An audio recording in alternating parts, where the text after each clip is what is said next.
TikTok has officially been banned on government devices, both here and in the UK. This means you're going to miss out on my amazing dance routines, as well as highly unrelatable and very cringy videos from other political figures. So I thought I'd take a few minutes to tell you 6 other apps that have been banned from government devices.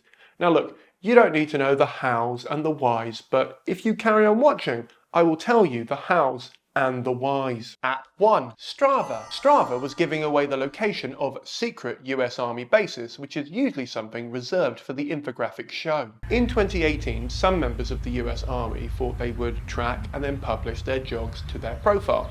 Yeah, they might as well have been running around with a sign that said, "Secret base here." So a better headline would be, US soldiers gave away the locations of former secret US bases. It's almost like humans are the weakest part in any security system. Now, to be fair to them, not everyone publicly published their runs, but Strava published a map with over 3 million data points, showing the most popular running routes. The data shared by soldiers on the app was detailed enough to reveal the locations of active military bases. It's actually amazing what your fitness apps know about you.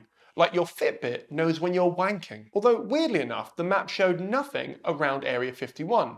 But that all could change shortly. I wonder if ET has an Apple Watch. The app also tracked footsteps in the White House, which brings me neatly on to App 2, Peloton. Next up, Peloton. You know, the most expensive clothes horse on the market. And the company that tanked in lockdown, losing me 90% of my stock portfolio. You see, Peloton aren't just another gym membership in your living room that you're not using. They're also a social network with handlebars, which is why President Joe Biden wasn't allowed to bring his into the White House. That, and it really clashed with the curtains. Pelotons come with built-in cameras and microphones, which is perfect for those moments when you want to chat about foreign policy while pretending to climb the Alps. But these can be hacked and turned on and used to record important or sensitive meetings, giving away national secrets, which is a thought that should make you sweat more than a Peloton yoga class. And yes, Putin is no stranger to pooting out his workout regime online, but that's done with his consent and oversight, and you'll also notice that his gym doesn't have any smart gear for a fucking reason. App 3, Grindr.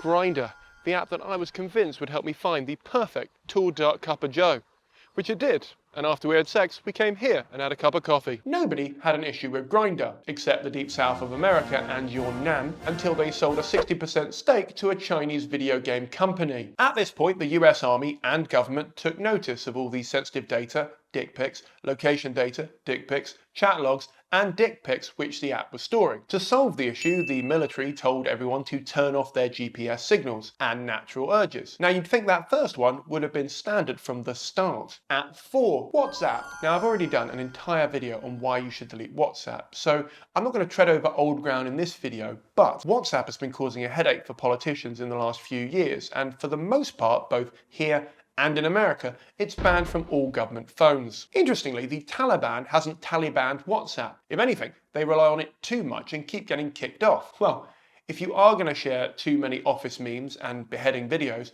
people will get annoyed. App 5, Pokemon Go. Pokemon Go has been banned from Uncle Sam's phone and, much like gay people, those little pocket monsters aren't welcome to spawn in any restricted military bases either. First Grindr and now this.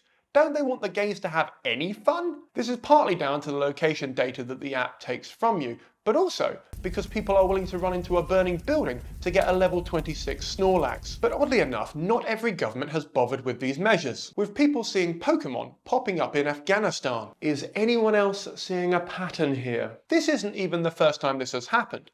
Back in 1999, Furbies were banned from US military bases because they mimicked the speech of their owners, so the CIA were worried that they would give away top-level secrets. App 6, Spotify. Spotify got banned in 2013 by the House Internet Regulators.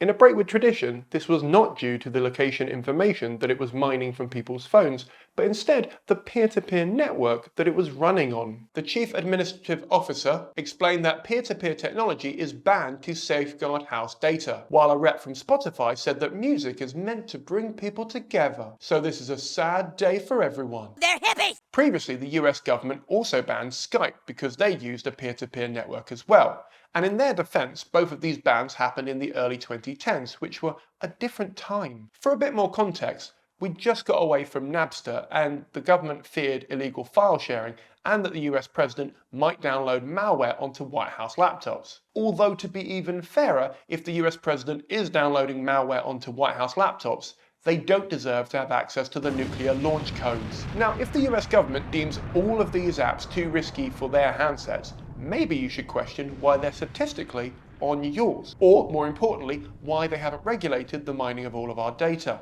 Godspeed.